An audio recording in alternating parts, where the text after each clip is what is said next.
Thanks so much, everyone, for watching. We've got an epic lineup tonight of speakers. We've got an awesome panel here. Amazing group of functional doctors, technology, activists for a leap forward in medicine. You know, our goal is to make it easy for practitioners to learn in community. This ecosystem that is being set up by the meetup groups, we believe will be the future ecosystem of this evolved primary care network, and it all revolves around you. Welcome to the Functional Forum. Thanks for joining us in the charge to accelerate the evolution of medicine. Please welcome your host, James Maskell. Hello and welcome to the Functional Forum. We are in Nashville, Tennessee for the 8th Annual Functional Pharmacy Symposium. We are in the Gaylord Resort. It's the biggest hotel I've ever been to, and we're here for a day of learning from pharmacists and educators. No matter what type of practitioner you are, there's going to be some critical learnings on how we reverse chronic illness at scale and how we deal with cardiometabolic risk. It's going to be a great hour. Enjoy.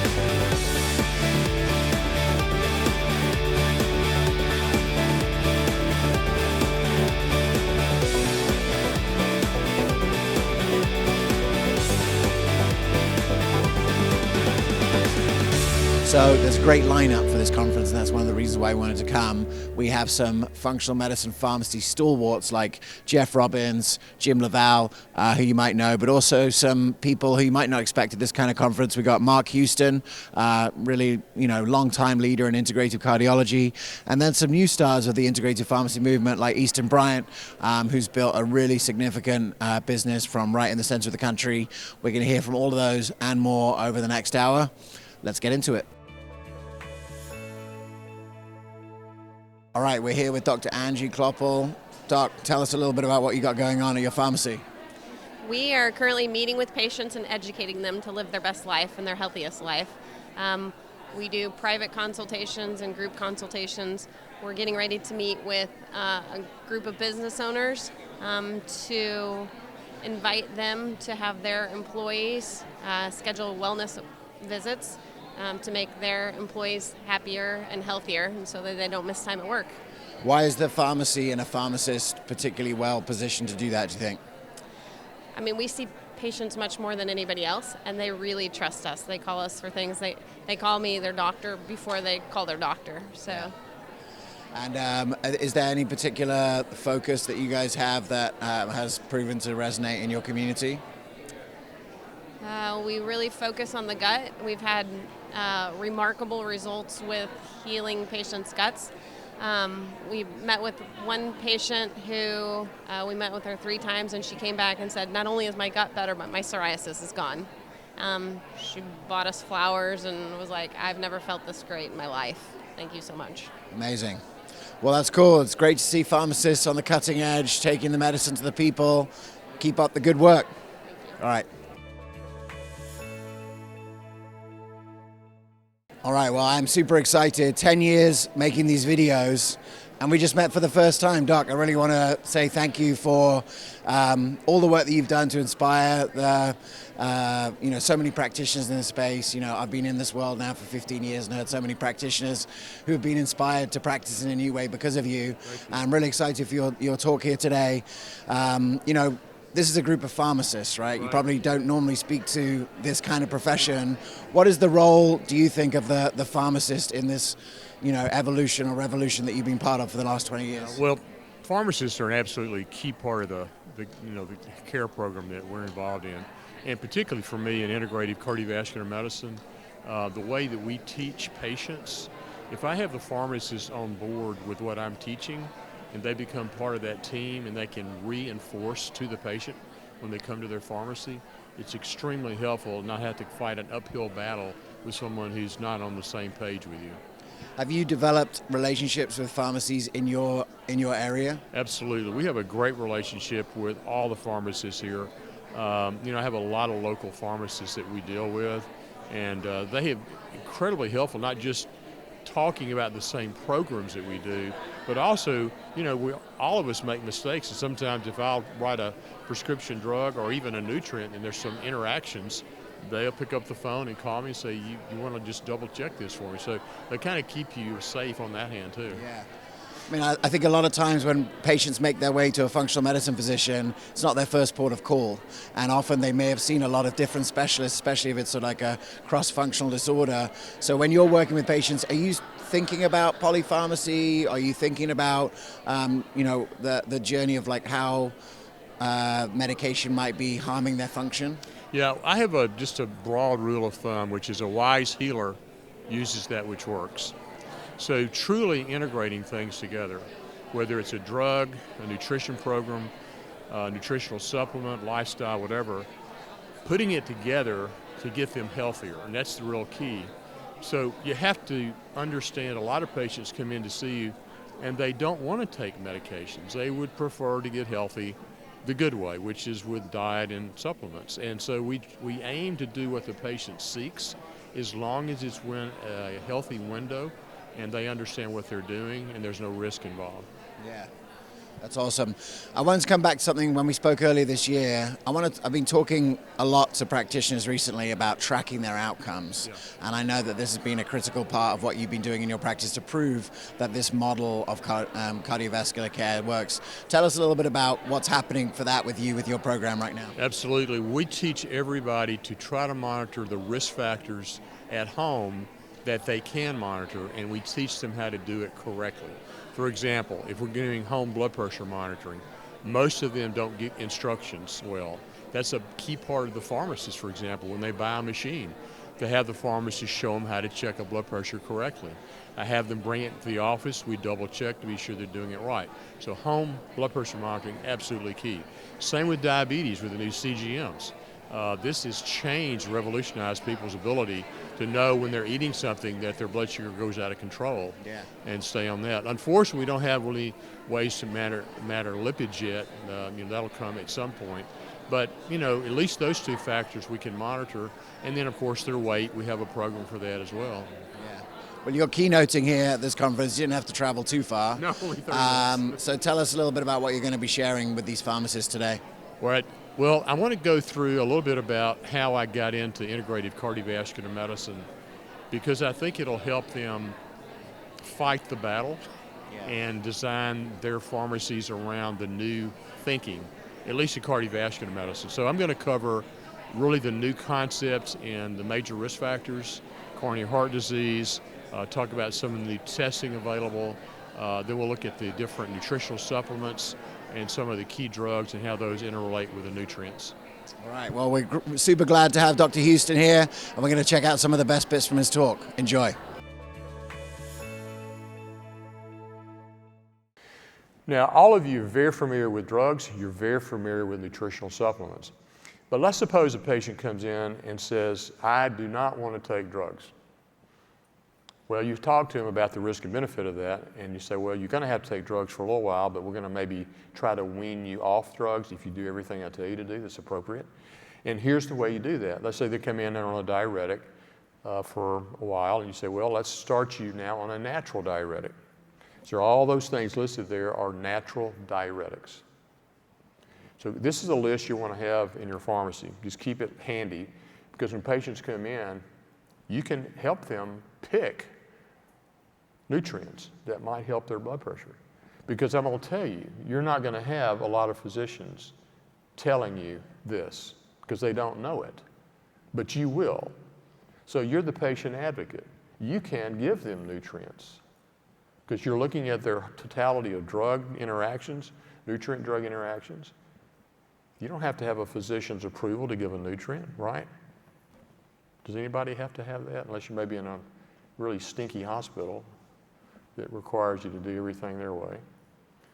But anyway, the point I'm making is there are a lot of different supplements that mimic drugs. So there's your diuretics. The only beta blocker was hawthorn berry. Central alpha agonists, you got a whole bunch of those. Taurine's one of the best. Vitamin B6 is good. Direct vasodilators like hydralazine, minoxidil, omega-3s, CoQ10. This is the central calcium channel blockers. And probably the best one on here is magnesium and lipoic acid. But there are others that work. This is your natural ACE inhibitors.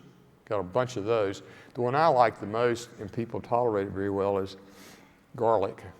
The cowlick garlic's a really good one. And whey protein. There's your ARBs, potassium and taurine, and then others available. So what are the take-home points for hypertension? Always get a 24-hour blood pressure monitor, particularly measuring nocturnal blood pressure, dipping status. Routine office pressures and even home pressures are not adequate to determine dosing and timing of drugs. Measure their endothelial dysfunction, their arterial elasticity, compliant central blood pressure, and other cardiovascular structure and function to determine your therapy. Measure plasma renin activity and aldosterone. Measure nutritional depletion. Look at nutrient deficiencies. Measure demographics, subsets of hypertension, particularly looking at cardiovascular risk with their genetics. So here's a couple of just quick questions. What lab tests are needed to assess type of hypertension present? High or low renin? Correct answer is A and B, which is PRA and aldo. What are the three final responses that cause hypertension? All three of them. What vascular test precedes hypertension by decades? Endothelial dysfunction. The following nutrients will lower blood pressure. All of them. The best antihypertensive agents are A. So let's see if you can do a quick case for us. All right, well, if you're fired up about delivering better cardiometabolic care, cardiovascular care, now you need to find the resources to make it efficient to do that in practice. And we're super grateful for the Lifestyle Matrix Resource Center as our sponsor.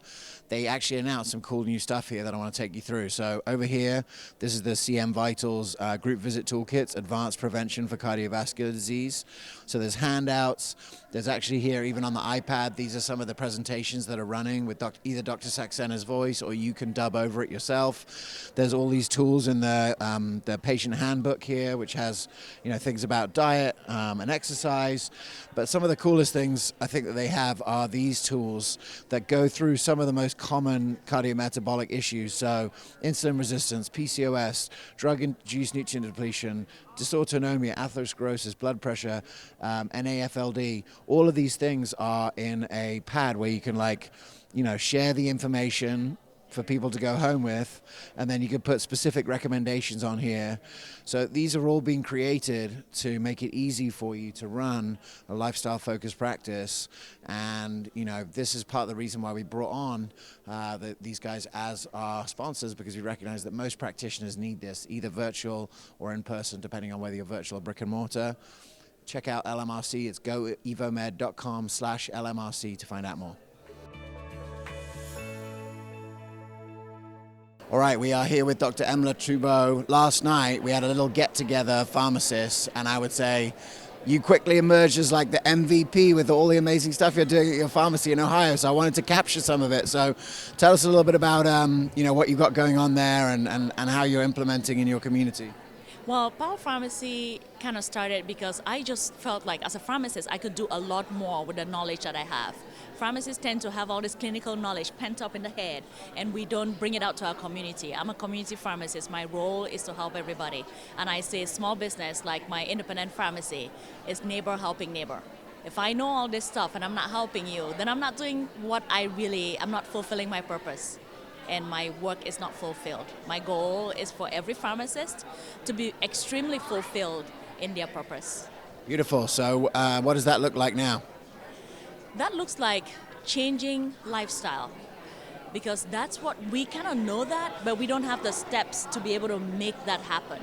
So my goal at the pharmacy now is to make sure that we take those small, consistent steps in the direction of our dreams. The small steps in changing our diet, our restful sleep, and things like that.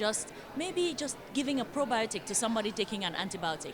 Just those little things that change it for us. and just instead of telling them, oh, this might cause diarrhea, but what can we do to prevent that? What small thing can I do to help you with that? So just that educational piece, which we're leveraging in the pharmacy, and our community really appreciates that. Absolutely, yeah, that's really, really interesting. So how do you sort of ignite the patient to want that? We have a starving population. People need, this morning you was talking about starving population. People just want to feel better. I have not met a patient who comes into the pharmacy. Nobody wakes up and goes, I am going to buy some metformin today. I am going to pick up a prescription today, and they're all excited about that. Nobody's excited about that. People want to feel better. So I don't even need to tell them. People come to me because they didn't sleep well, they've not been able to sleep well, and then I am able to use my clinical know-how and give them some options, some solutions, some non-pharmacologic options, and a supplement that could help them sleep better. And the goal is to sleep better. So once we achieve that, we just grow in the satisfaction of the people, and that makes me feel good.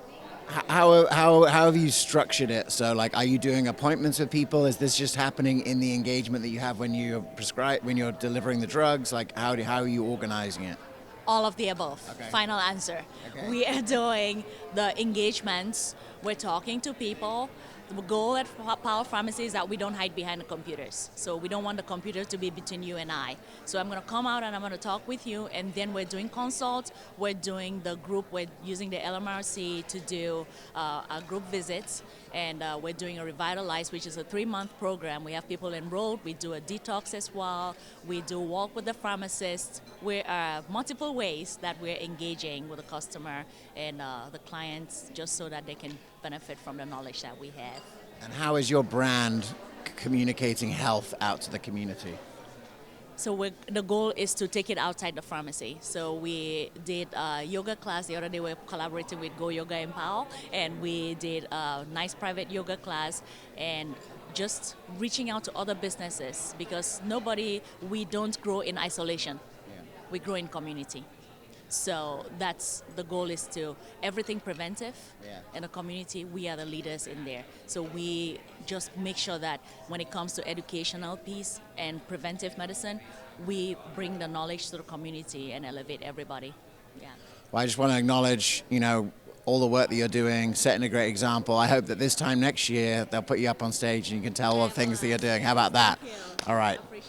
All right. Oh, there's a lot of interesting stuff happening at a community level. Check out the next segment. People start bombarding the store later on in the year. They're like, hey, we hear there might be a vaccine coming for this thing. What do you think about it? And it got to be every day, even people that weren't our patients. But we've been putting education online, and people started saying, well, maybe I can call them and they can tell me information. So I started to roll out more and more content about COVID-19. I did it in a way that was non-judgmental. Whatever you want to do, like, we can still be friends. I'm not going to hate you or burn you at the stake or whatever. But at that point, I really started to understand that people out there are starving for knowledge. The background of this picture, that's 40-something packs that we made. One of our biggest employers in our county, they employ over 40 people. And they had one of the first positive cases in our county, and that's when it was really taboo for somebody to be infected with COVID-19. They said, hey, we know that you're like into supplement stuff, so can you make some stuff for everybody in our company? Quercetin, melatonin, vitamin D, vitamin C, zinc. Sure. People started to become aware of how all of a sudden it was important to be healthy, right? What happens if you're diabetic and you get infected with COVID-19? What happens if you're obese? Who knew that vitamin D could be such an important thing? And for the first time ever, people were hearing the words like chelation, methylation, bioactive, and they started to really think about, hey, there's a difference in what we're putting in our bodies. There's a better way to do this. So I want to show this now and kind of frame up where I'm going with this later. But we started to get some interest from other places outside of our region, other people outside of our region, and they were like, hey, we see you talking about these supplements. Can I buy this, even though I'm in whatever state? So I took it upon myself to, it was a pretty light lift, to put e-commerce on our website. I took the pictures, I did the product descriptions, whatever. If somebody wants to support my little business from across the country, that's awesome. So launched it in January, did 0 sales. Then the spring there, we did like $45 a month there for a while. I think that was a detox thing in September. But it was really cool to see that people were like so interested from other places in my little store surrounded by cornfields in the middle of Kentucky. But this is where I want to drive home the title of this talk. Why you? Why not you? This is what I want you to understand. This lady here, we're going to say that she owns the local health food store in your town. She's nice, she knows her stuff, she doesn't have a formal education, but at the end of the day, your patients are going to her and supporting her business. It gets worse. This dude, he works in the mall, he goes back to a little dusty computer in the back of the mall, learns about a supplement, comes back to the sales floor, he's selling supplements to your patients. This is the worst one of all right here. This is your middle school retired social studies teacher. She spends all her time on Facebook now, and she realizes that, oh, I can get in this multi-level marketing system and sell collagen or sell probiotics. This lady, she not only will sell to your patients, she'll sell to your employees. We're starting to scale our supplement business, and my tech walks in with a probiotic, and I was like, what the heck is this? You bought this and didn't consult with me? And she bought it from this type of avatar. And I said, why? Just help me understand this. And she said, she had before and after pictures on Facebook of weight loss. You don't do that. Okay.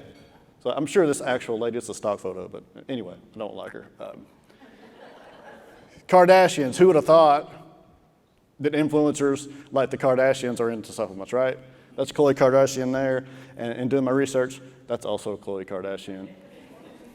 I just included that because I thought that was interesting. You guys, if you didn't know that, it's pretty interesting.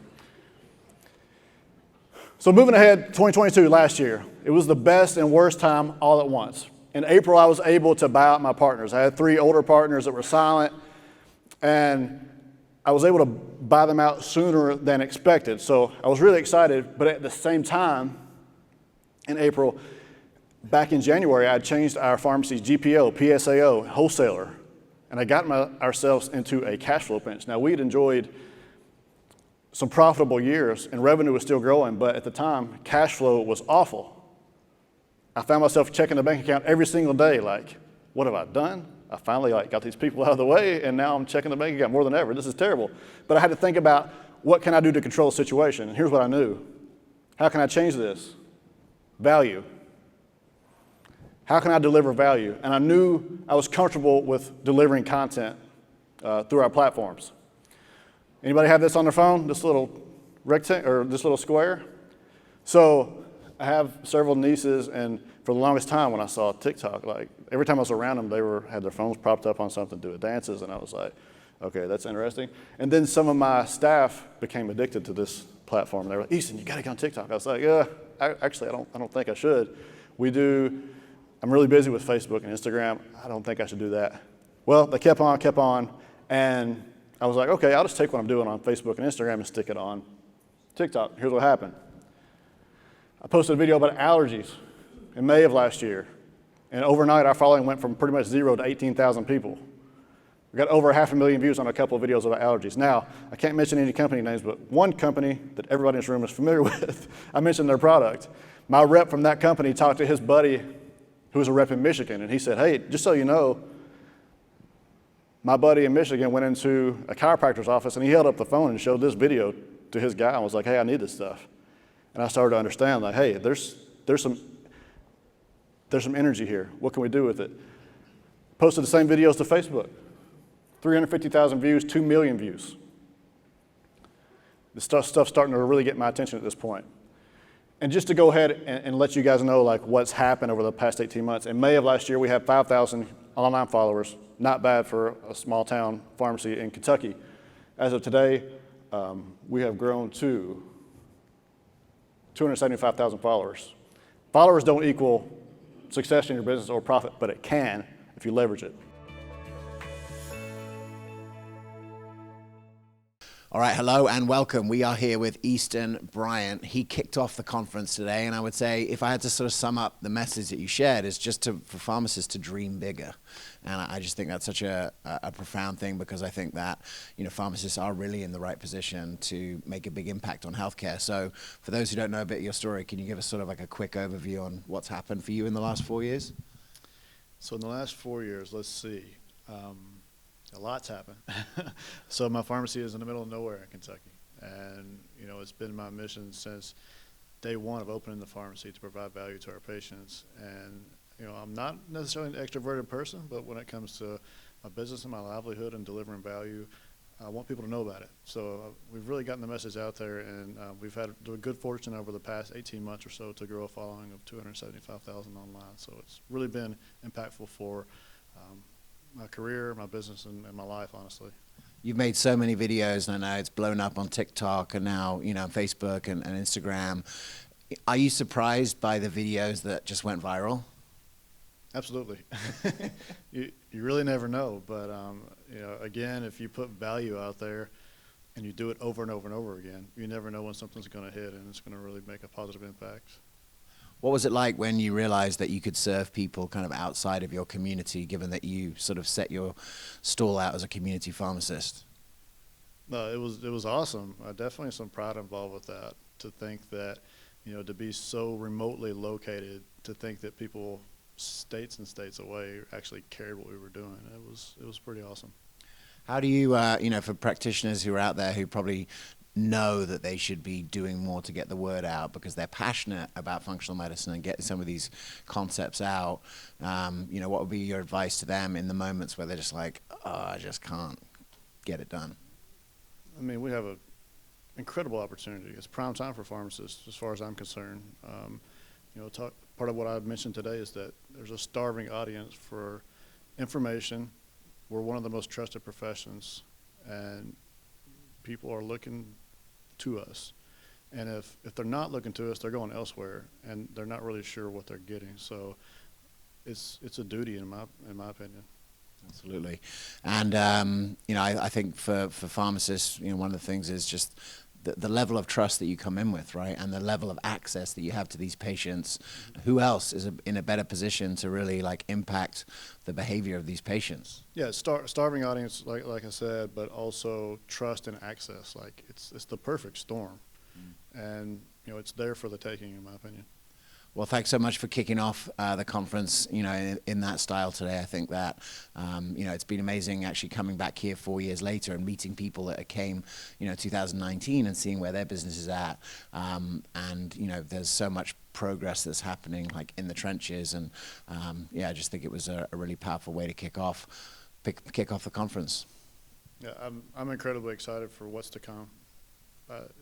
The patient feedback, the value that we're providing and the impact that we're making, you know, just not saying that we're doing that, but just receiving the info from patients, it's incredibly encouraging, and you know, there's wind in my sails, and I'm excited for what's to come. Easton, thanks so much for kicking off the conference, and appreciate you. Check out the next segment. All right, I'm here with Dr. Amanda Turner, and there are lots of different pharmacists and practitioners in all different walks of life, but I think one of the only academicians, right? You work in academic medicine. So I know you shared a little bit earlier, you know, some of the things that are hot for you right now and what's going on in your world. So do you want to share a little bit about that? Yes, I am a clinical pediatric pharmacist at the University of Kentucky. I've been there for 16 years, and I've seen a lot of changes in our world in the time that I've been there, and I've found that I believe that functional medicine is our answer for many of our disease states that we see in children. And part of my mission in the functional medicine world is to try to get people thinking about this earlier in life, instead of waiting until it's a problem, waiting until we have a heart attack or a stroke, which we do see in children. So I think that there are a lot of places for pharmacists to be able to work on this and help our kids as they develop, to help them have more fulfilling lifestyles as adults. Yeah, I know there's a range of, like, obviously functional medicine concepts have probably gone across further into, you know, end users than it has in academics, right? It hasn't moved so quickly. So what are you doing to build trust amongst your community on that? Well, I'm very lucky in the position that I have. I round with our physicians and our residents. We have a team approach in the mornings when we see our patients, and I'm able to make recommendations and talk to them about options for therapies. You know, one thing that came up recently was, we had a mom that didn't want to give their kid Miralax when there are a lot of moms that are against giving Miralax, and magnesium citrate is a very good option. So those are the kind of things that I can and magnesium is a wonderful supplement all the way around. Yeah. So we're helping with constipation issues, and we're moving towards magnesium supplementation. Yeah. So being able to give those kinds of recommendations and having them think through these things in a different way has been very fulfilling for me, because they are open to it in the mainstream, because patients are demanding it in a lot of places. So it's been really nice for me. It's been refreshing for me to see in the mainstream that they are open to suggestions and thinking from the functional world. I would imagine with a topic like medication-induced nutrient depletion, the fact that you could, get involved with a child at that point where they're going to have possibly a lifetime of problems from a medication that they took when they were growing up, that must be pretty powerful education for the mothers. Right, absolutely. And that's another thing that's been very fulfilling for me, is that I can speak to the mothers as a mother who has, experienced a lot with my children. Being able to, kind of guide them and let them know that they're not alone, and help them think along the terms of different ways of approaching taking care of their kids. Amazing. Well, keep up the amazing work. I think if there's one job that I would say is like the Lord's work in action, it's getting children off drugs, right? Absolutely. And so I just really appreciate you not only just doing that, but doing that in a place where it could influence a lot more people moving forward. And that is definitely a goal all the way around, is to keep kids off as many things as possible, because there are so many things that it can interfere, those medications can interfere with if we can get to the root cause. Yeah, well, lots of different practitioners doing lots of different things in different settings, and grateful, Doc, for your work and taking this into academics. Check out the next segment. All right, we're here with Dr. Aaron McDonough, and we're going to be talking about polypharmacy. So, Doc, tell us a little bit about what's going on in your pharmacies. Yeah, so, appreciate you for having me on. We have a lot of physicians who are dealing with a lot of medications, and their patients are just on a slew of medications, and it's overwhelming to them. So from a nutritional standpoint, they know that they have deficiencies. They could benefit a great amount if they would just send their patients to a pharmacist. So these physicians will send their patients to us and just say, hey, this pharmacist is going to look at you a lot differently than what I am as a physician, or what other pharmacists might be doing at a retail setting. And so these patients will come to me, they'll do a whole hour-long consult. We start with a comprehensive medication review. And during that review, we do drug-induced nutrient depletion. So we're going to assess which medications are depleting which nutrients, and that's the first low-hanging fruit that we talk to them about.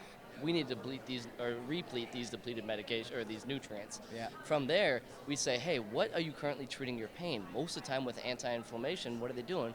Over-the-counter NSAIDs. Well, we know that might be helpful for inflammation, but also can be doing a lot more damage than perhaps providing benefit. So we talk to them about anti-inflammatory phytonutrients. Turmeric's a great example of that.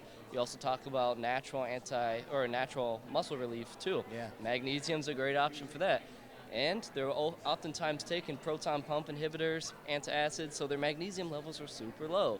In addition to that, we talk about coenzyme Q10, which is going to be depleted by statins, also leads to muscle relief. Yeah. If it's neuropathy, B vitamins, all sorts of different things. It's very personalized based off of the patient's need and what their medications look like and what their diagnosis is. Yeah. And so we spend a full hour with them, do comprehensive reviews, do drug-induced nutrient depletion, and then targeted interventions based off of inflammation pain, musculoskeletal pain, muscle pain, surgery, injury, whatever that may be. How have you built trust with those doctors who refer to you? Yeah, it's actually a very interesting question, because those doctors are, hesitant at first, and they really want to build their trust in me, but until they hear back from their patients what that might look like, they're not sending everybody my way at first. So what I first do is say, send one patient. Yeah. Send one trial patient, and if we don't get good results from them, let's hit the ground, or let's go back to the drawing board and figure out what that problem might have been that we missed. But that's how we get their trust, is those patients come back to the doc, the referring provider, and they'll say, I feel better. Yeah. I haven't felt this way in a long time. Is this a cash service or is this a Medicare reimbursed service? It's cash service, so the patients will pay a cash fee for the hour-long consult, in addition to the cash for the supplements. Yeah. And you mentioned at the beginning a lot of success with pain. Are there particular conditions that you feel like are right up your street? Usually it's post-surgery, inflammatory pain, a lot of low back pain, neuropathy is a big one too. But yeah, I would say it's general pain, anywhere from general pain to very targeted interventions. A lot of diverse patients. Well, if you're a doctor, have you got this kind of service at your disposal? And if you're a pharmacist, there's an opportunity for pharmacists to become leaders in polypharmacy, specifically well-trained, and you can see that so many people I guess just as a final thought, when you start talking about these medication-induced nutrient depletions, what percentage of patients are aware of that and like up to speed on that? I would say less than 10%, probably less than 5% are actually aware before I talk to them about drug-induced nutrient depletion. However, when I talk to them about it and when we explain it to them, it makes sense. And then a month later when we do follow-ups, maybe 2 or 3 months later, it really makes sense to them because they're feeling better because those nutrients are repleted. Are you ready to be the pharmacist of the future? Come and join us. Enjoy. All right, we are here at the Functional Pharmacy Symposium, and I'm here with Dr. Tom Guilliams. Doc, you always find an interesting angle for these conferences because I think we always end up speaking really about the same thing, which is how do you create a healthy human? But this time you were sort of teasing apart cardiovascular risk and now cardiometabolic risk. So you want to just talk about where, sort of like the foundation of that? Yeah, so obviously I've been talking a lot about this idea of building resilience, building the reserve capacity so that you can continue that resilience. And, if you think about cardiovascular risk, it's something that almost everybody knows about. Every doctor knows about, how to prevent the risk for cardiovascular disease, an event like obviously dying or having a heart attack. And unfortunately, that sort of led us to thinking that, if you just take biomarkers, put them in an algorithm, somebody has high risk, somebody has low risk, that kind of helps. And so, if somebody has hypertension, you give them an antihypertensive. If they have lipid issues, you give them something that changes their lipids. And, 20 years ago, Gerald Reaven started this idea of Syndrome X. He understood that there was something metabolically going on with insulin resistance, and it was driving a metabolic phenomena underneath, which in some cases was driving an event like a cardiovascular event, but it was creating a whole bunch of other things. So PCOS, HPA axis disorders, fatty liver disease, eventually Alzheimer's, cancers, all kinds of other things, and those are being driven by this metabolic phenomena. So what I try to do in my talk is get people to think, yes, obviously we care about risk. We don't want people falling over and dying of a heart attack, but some of these risks might take 20, 30 years to create a stroke or a heart attack, but underlying you've got year after year, month after month of this metabolic dysfunction that may be affecting the microbiome, may be affecting like all of these body systems. And if you think that the patient is free of a risk for a heart attack and you're not paying attention to this, you're really missing what could really be an effect on their health day to day. What are the range of conditions that not paying attention to cardiometabolic risk might end up with?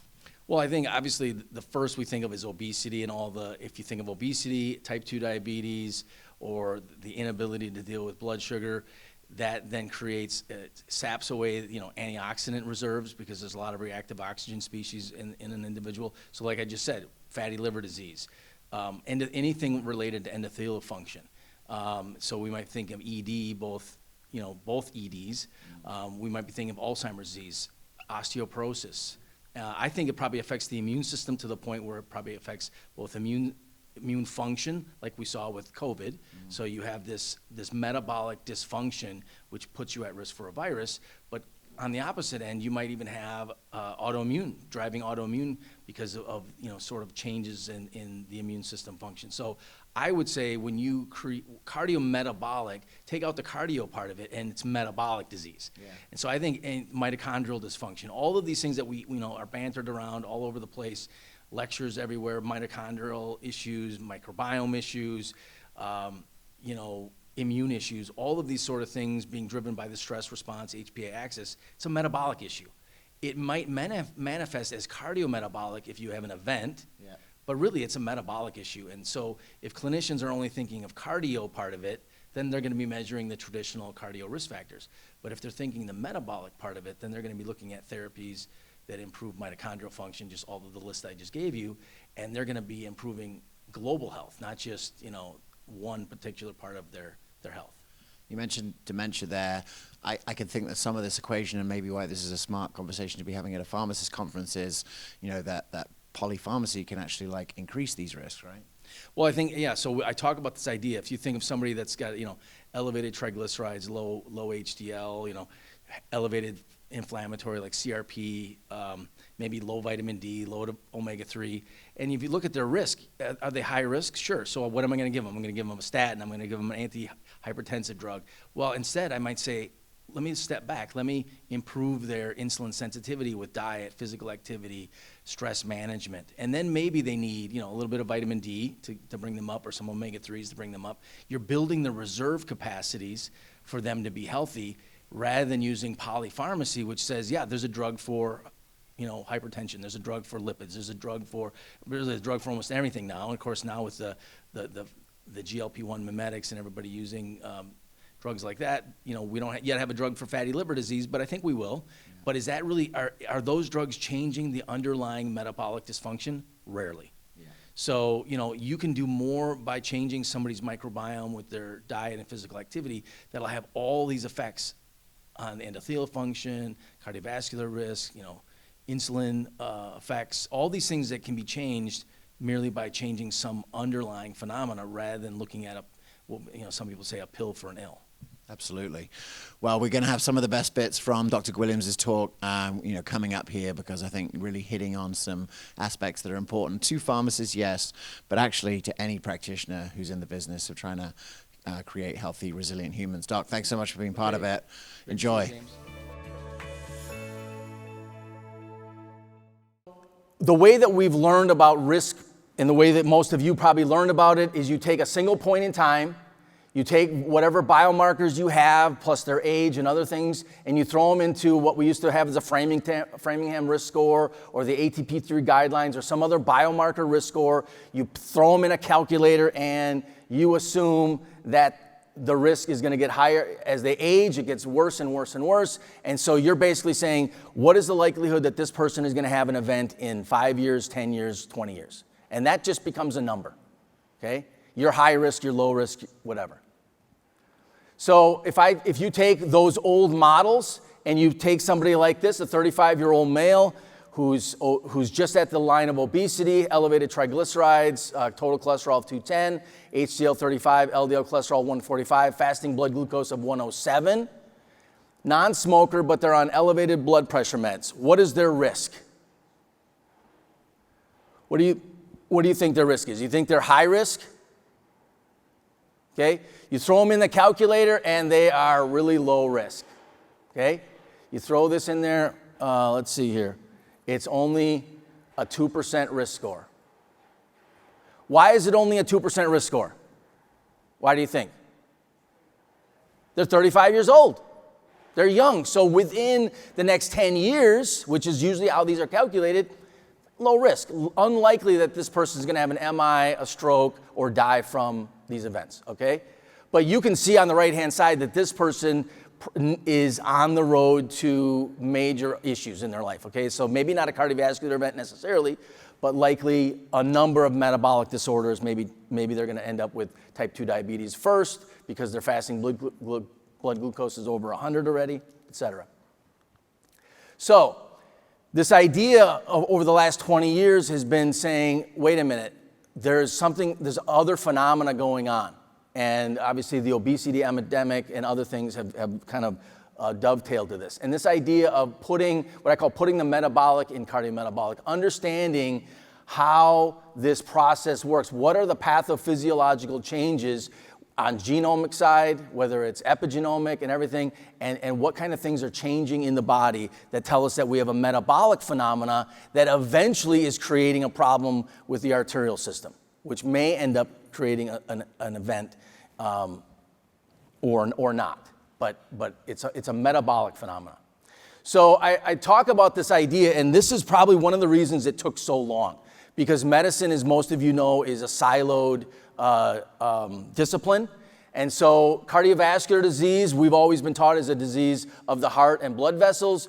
Diabetes is a disease of the pancreas. Okay? So, that's the way that if you were in school not too long ago, that's kind of how we often thought of it.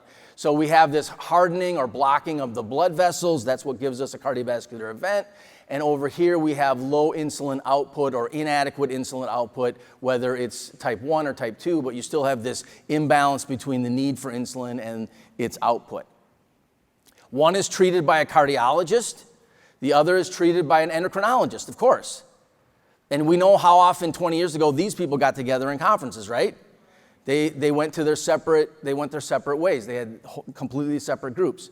One is got the American Heart Association behind it, the other the American Diabetes Association. And I can tell you, if you know anything about the history, it was actually these bottom two that probably prevented the idea of cardiometabolic disease coming together as a way of thinking the longest, because they basically, think about it, the grant money, the conferences they went to, everything was separate, and they really didn't like cross-pollinating at all. Okay, they still don't like that too much, but because they've got separate camps, separate groups of their pantheon of clinicians that run them and things like that. But we've known for decades, this goes back to 1993, we knew this earlier, that when you have diabetes, your risk goes up tremendously compared to people with no diabetes. So we've known that having diabetes greatly increases your risk for anything cardiovascular. Okay, it wasn't called cardiometabolic, but we knew that there was this driving force. And so the first compromise was the idea that these were comorbidities. Okay, we don't know what they're related, but they just happen to walk together on the street. Okay, so we started looking at data, and this is data, again, 20-year-old data from Kaiser Permanente, showing that half of the people that were coming in had diabetes, hypertension, and dyslipidemia. Okay, very few people were coming in with diabetes alone. So these ideas they're comorbid. They just happen to be together. And that's the idea of comorbidity. We don't know exactly why, but we're treating them both together, okay? And then along came Gerald Reaven. Gerald Reaven gave, and this actually goes back earlier than this, gave a talk in 1988, gave the Banting lecture entitled The Role of Insulin Resistance in Human Disease. And he coined the term Syndrome X, which some of us have used. But he actually, if you don't remember the history of Syndrome X, he actually called it Syndrome X because he didn't know what the X was. He said there's something going on behind the scenes here that he knew was driving insulin resistance, and it was an unknown factor, so he called it Syndrome X. And he believed that the primary issue was insulin resistance that triggered a compensatory hyperinsulinemia, which then drove this manifestation, which he called Syndrome X, okay? And so he wrote papers on it. So this was before this was the first idea that there was something behind both the cardiovascular event and the diabetic phenomena, okay?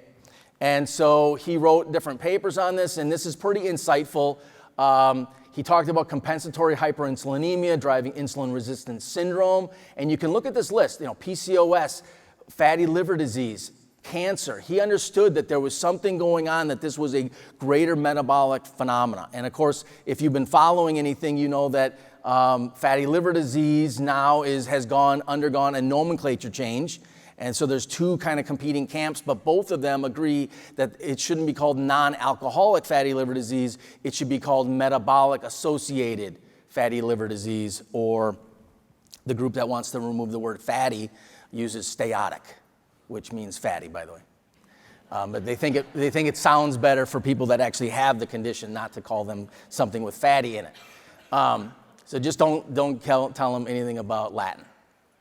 But you can see here the insulin resistance syndrome, which he listed, and this was a publication that came out in 2005, but he had been talking about this for many years before that. Look at some of it. We have endothelial dysfunction, obviously dyslipidemia, procoagulation, C-reactive protein, uric acid metabolism increase. So he was onto something. He understood that this was a global phenomena, a metabolic phenomena, but it was kind of dovetailed as Syndrome X. And initially, we started hearing people coming out with the idea of metabolic syndrome. Most of you probably were practicing, or some of you were practicing when the whole metabolic syndrome kind of phenomenon began. ATP3 guidelines included metabolic syndrome in 2003, but this was driven completely by the American Heart Association initially. So metabolic syndrome, Syndrome X morphs into this metabolic syndrome. And if you remember, there's 5 different components of the metabolic syndrome. If you have 3 of those 5, you are in this camp of metabolic syndrome. It's usually pre-hypertension, elevated triglycerides, low HDL cholesterol, visceral obesity, and then insulin resistance. Actually, it's actually fasting blood glucose levels, not insulin resistance per se. But what they learned, is essentially that if you had 2 or 3 of those 5, you were twice as likely to have a cardiovascular event and 5 times more likely to be a type 2 diabetic, which obviously then, once you became a type 2 diabetic, you had a 3 times higher risk of cardiovascular event. And most of it was being driven by the phenomena of insulin resistance, sort of the original Syndrome X, and obesity, especially abdominal obesity, and then kind of physical inactivity and aging and other factors.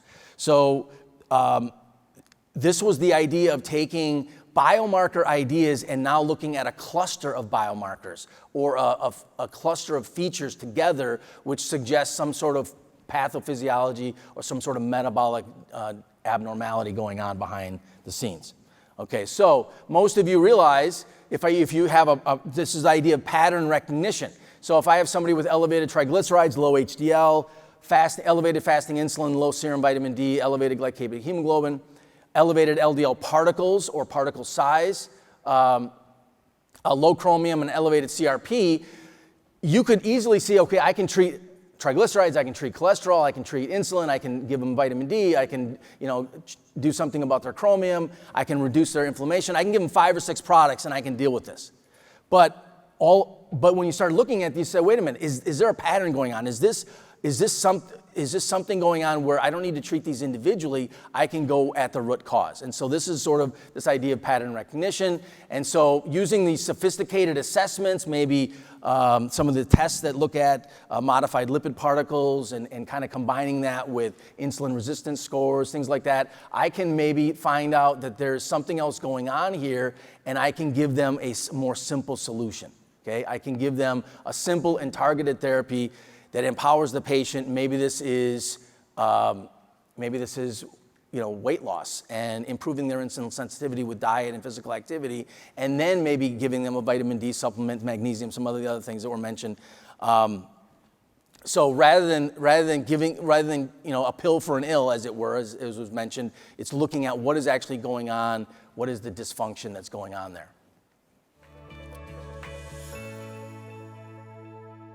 All right, I'm here with Dr. Anna in Tribuna. Doc, we met 4 years ago, I think, 2019. That was the first time I came to this conference. And I think if I remember, you were just at the beginning of your journey then. So tell us a little bit about what's happened since then.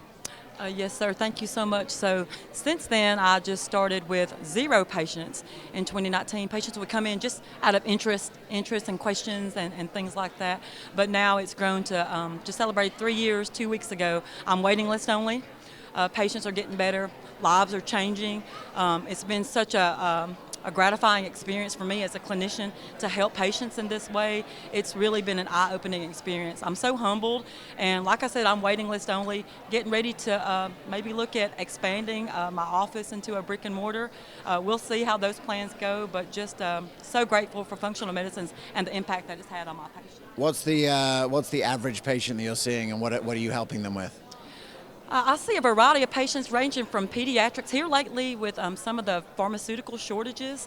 I'm seeing a lot more pediatric patients than I have ever in my previous years, but just typical weight loss, want to feel better, sleep hygiene and insomnia, energy, that's another one, especially with this post-COVID. Got a lot of patients saying they're better, but they just don't feel 100% yet, so I've been able to help restore energy and health habits. And what is the model? Are you inside a pharmacy or is it all virtual? How are you working it? I am inside a pharmacy. Okay, Yes, sir. I'm inside a pharmacy. I'm in an independent pharmacy. And I'm a pharmacist, so that gives me a unique position so I can look at their prescriptions in addition to the supplements they're currently taking and just do some modification there if needed. But that's been interesting because we do still need modern medicine from time to time, but just to complement the functional medicine with the modern medicine has been such a gift to me as a clinician and for sure to my patients and community. I mean, what you're doing is normal here. What happens when your other pharmacist friends hear about what you're doing back in where you live? Some of them are so excited. Interestingly enough, I do have some pharmacists as patients, which has been such an honor as well. And the doctors are starting to open up and ask questions and referring patients to me. Such an honor. And then some pharmacists are just, they're getting ready to retire and they're just set in their ways. And that's okay too. I always, wish them well. But there is a change coming on the horizon in my little community. And it's fascinating and exciting to be a part of. Cool. I want to just acknowledge, what it takes to step into the unknown, do it, and now here, seeing you, in a different space 4 years later, ready to really be an asset to your community. Congratulations. Thank you so much. All right, lots of these kind of stories happening. You've got to be here, Functional Medicine Pharmacy Symposium. Check out the next segment. All right, I'm here with Dr. Lauren Castle. She is the founder of the Functional Medicine Pharmacists Alliance. And I think we did our first interview, 4 years ago? That's right. Isn't it cool to come back and see just all the progress that's been made since then? What have been some of your highlights this year? This year has been really exciting because we launched our Functional Medicine Pharmacist Bootcamp course, which we've had about 50 pharmacists go through. Many of them are here today. And it's already revolutionizing the way that pharmacists can get started in the practice of functional medicine, seamlessly, make it easy and simple to implement. And what are the sort of range of situations that pharmacists are finding themselves in? So retail pharmacy right now in this country is pretty much on fire. We've got patients that are not receiving the kind of care that they deserve and need, and pharmacists are not standing for the type of working environments that are being put out there for them, and so they're branching off and doing their own thing and coming up with new ways to practice that delivers care directly to the patients. And so there's all sorts of models for it, from individual visits, group visits, online courses, and it's just about the pharmacists finding that fulfillment in their practice again and being able to actually make a difference for their patients. I know you've got 3,000 pharmacists in the Functional Medicine Pharmacists Facebook group. I know there's 297,000 pharmacists who aren't in that group yet. If one of them is watching this, what would you say to them? Now is definitely the time. We've been in the functional medicine space for nearly 8 years now, and the groundswell is finally here. For the longest time, it really seemed that functional medicine was sort of on the fringe a little bit, right? And maybe we didn't understand exactly where the evidence was coming from, but now we've seen time and time again through validated clinical studies that this approach works. Awesome. Well, get part of the Functional Medicine Pharmacists. If you can find the group on Facebook, connect in with Lauren. She's got so many pathways for you to be an asset in your community, so many examples now. Look, I really look forward to seeing that continue to grow now that you're, giving this your full-time effort. Exactly. I myself finally made the leap out of retail, and now all of the efforts are focused on FMPHA. So let's get going. All right, check out the Functional Pharmacists Facebook group and, check out Lauren and all the things that they're doing over there. Thanks for leading. All right. I hope you enjoyed the show. Next month, we will be live from Orange County, California, which is one of our biggest and most successful ongoing practitioner meetups. We got great content coming your way. It's going to be a live show. You can follow it live on YouTube. Until then, we'll see you next time.